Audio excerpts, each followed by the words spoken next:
Ladies and gentlemen, Assalamu alaikum and a very good afternoon.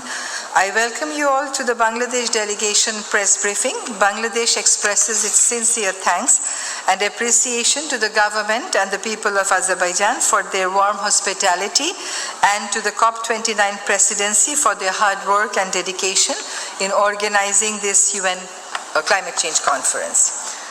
As one of the most vulnerable countries due to climate change, Bangladesh has been demonstrating an unwavering commitment to climate action since adaptation of the UN Climate Change Convention and has played active role during COP29 negotiation. Dear friends, the messages of the latest scientific reports of IPCC, UNEP Adaptation Gap Report 2024 and Emissions Gap Report are clear.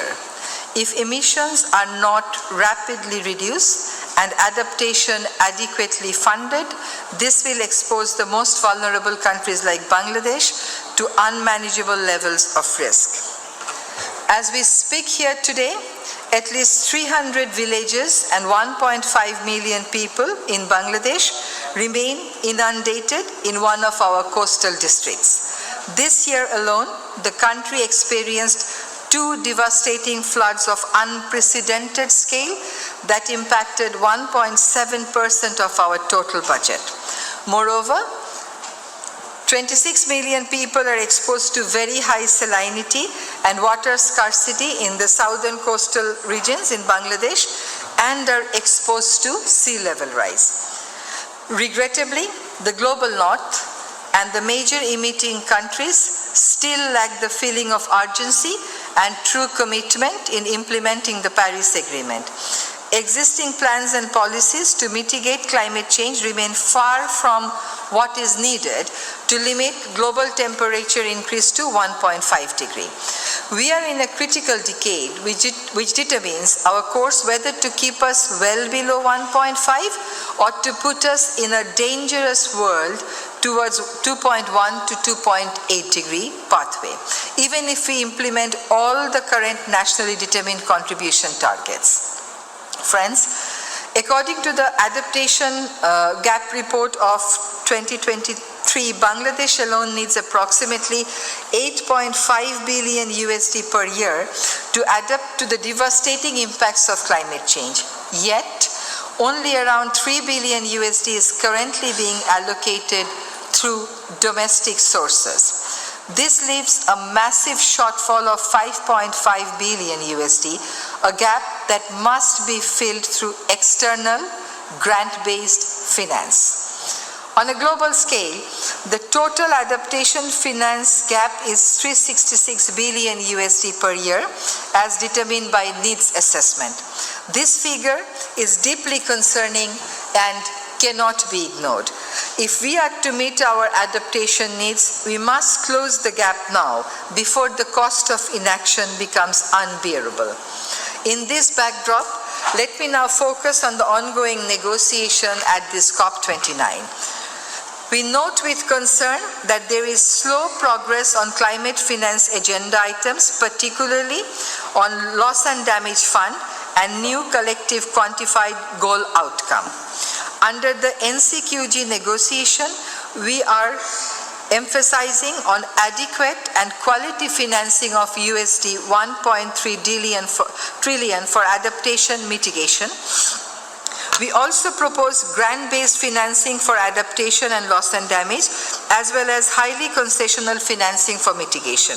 We have been demanding special allocation for LDCs and seeds, considering their special needs and circumstances. Public source of financing should be the primary source for NCQG, while private sector might have a supportive role. At least 25% of that finance should flow through UNFCCC and Paris Agreement's funding windows. Standing Committee on Finance should develop a climate finance definition to ensure transparency and accountability of climate finance. Dear friends, unfortunately, we could not reach agreement on the review of the Warsaw International Mechanism for Loss and Damage. While work continues at the board level to determine how the new fund for responding to loss and damage will operate, we call for further pledges and its true operationalization. On global goal on adaptation, parties failed to resolve differences and subsidiary bodies forwarded the draft text to the CMA, who considered the draft text as work in progress. We hope parties will engage during next SBs before adopting a decision at CMA 7 next year. It is disappointing to see the slow progress on the mitigation work program, the only agenda on mitigation. The issue of linking the first GST outcome to mitigation work program has been the main stumbling block. The first GST outcome should facilitate the work on mitigation work program and ensure that countries' updated new NDCs deliver strengthened commitments informed by the GST, tripling renewable energy capacity and doubling energy efficiency by 2030, thereby transitioning towards sustainable energies. As for Bangladesh, we can transition to a renewable pathway with a higher ambition and fulfill the conditional commitment of our NDC if means of implementation are delivered. We certainly consider the importance of Article 6. However, developed countries must take the lead in mitigation action and focus on their respective domestic mitigation actions rather than shifting the burden to developing countries through Article 6 mechanism where transparency remains a major issue.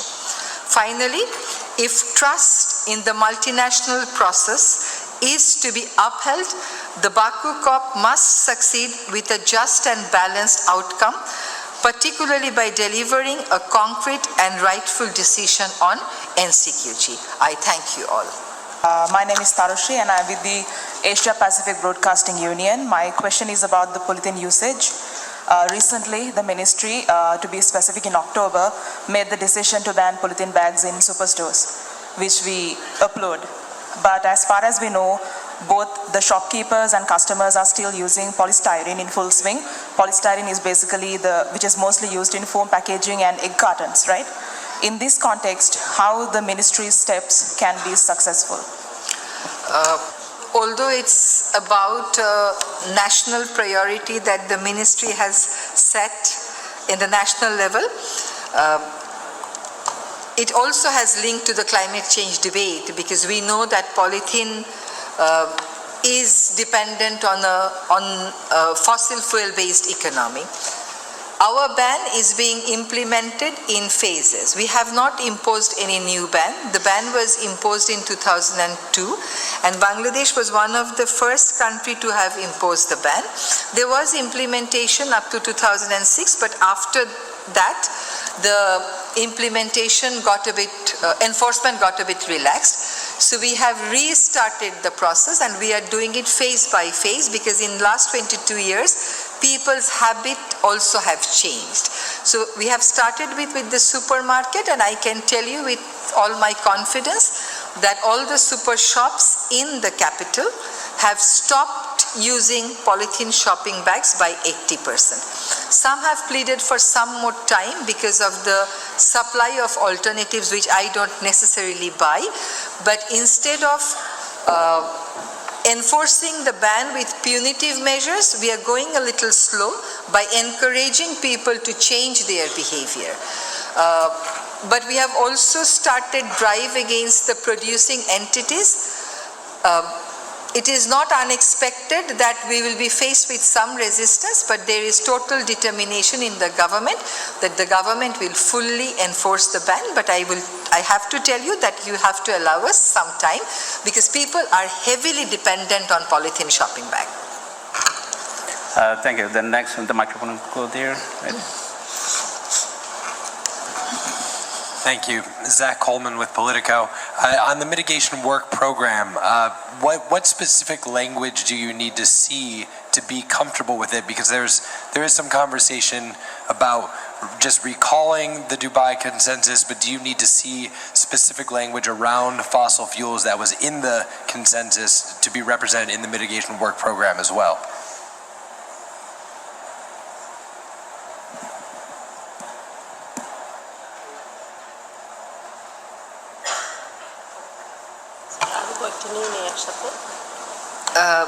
I think what Bangladesh as one of the most vulnerable countries would like to see is set targets and the targets to be prescriptive. But we understand that we are negotiating in a global community and bringing all 195, 196 countries to agreement will take time.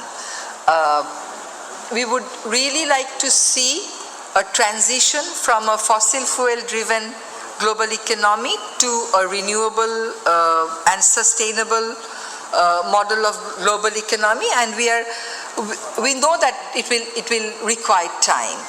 But what we don't want to miss is the targets that were mentioned in the Dubai deal, and we very much look forward to the roadmap that will be presented in the next COP in Brazil. In between, we just did not want to lose the link between the mitigation work plan and the GST. Joydeep Gupta from the Earth Journalism Network. So you have repeated the 1.3 trillion figure that G77 said. We haven't had a figure yet officially from Annex 1 countries. The negotiations are on. What's your red line? What's your red line? At which point will you stop negotiating? See, as there is no last word in politics, there is also no last word in negotiation. But I would emphasize that the LDC countries and the G77 and China alliance would emphasize equally on quality. That we don't really want the climate debt to increase in our part of the world.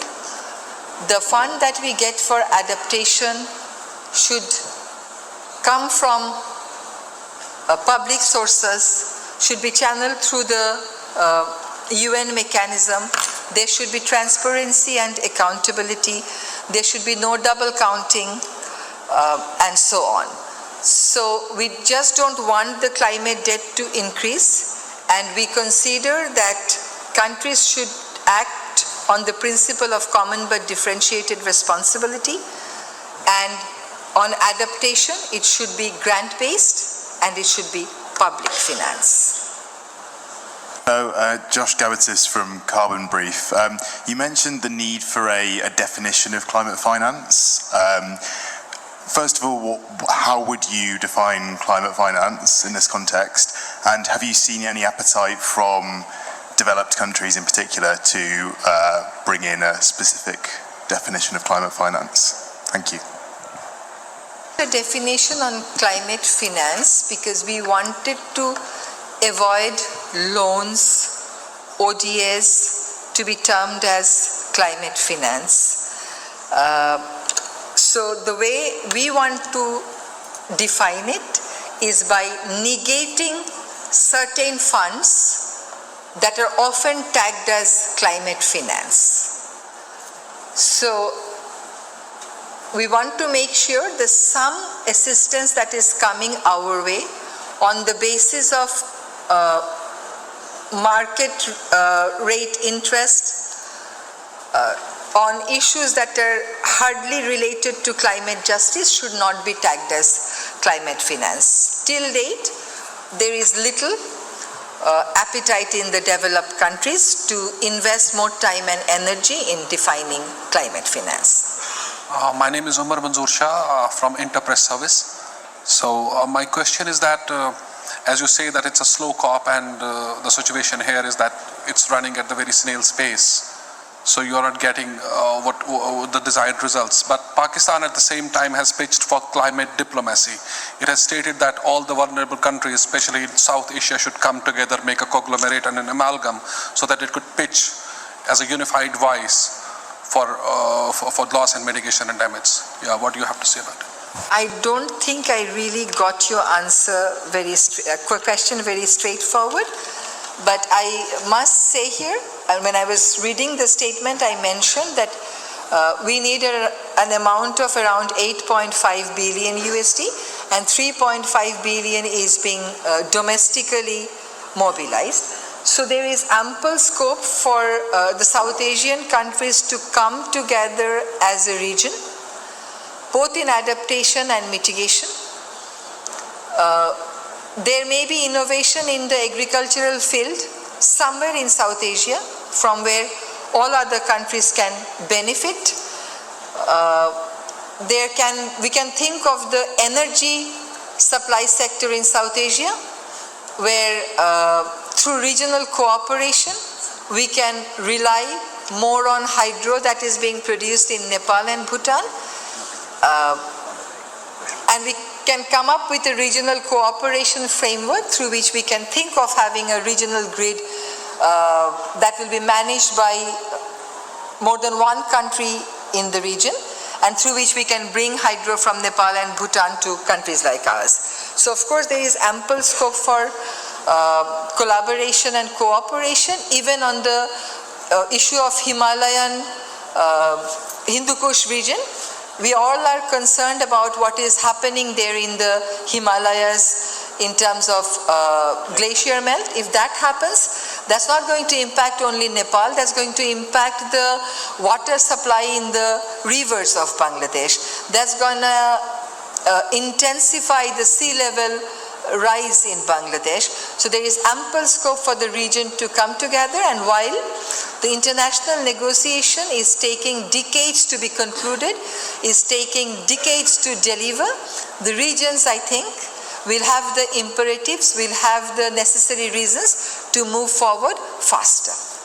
Honorable Advisor, this is me, Ahmed Reza, and I work for a television based in Dhaka, Bangladesh. My question is to you that as a journalist, I am frustrated and I have talked with the journalist community, they are frustrated. So far I know the delegation team and the negotiator, they are also frustrated about this COP.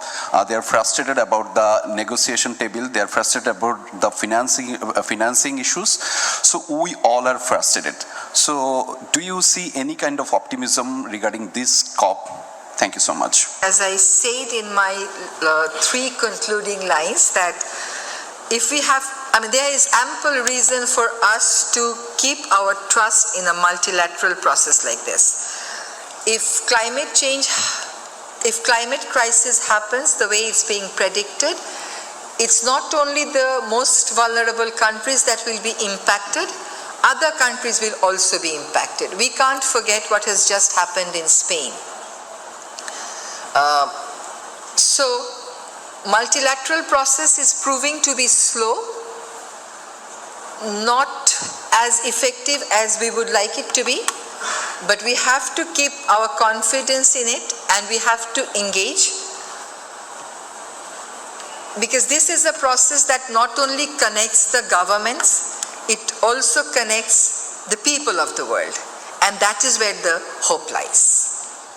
Madam Advisor, to allow me a question. Actually, Bangladesh agree wanting tripling our renewable energy by 2030, as well as the energy efficiency doubling in the same time. We take a lot of initiative already, but how do you evaluate if we not get the enough financial support? Can Bangladesh make this commitment alone?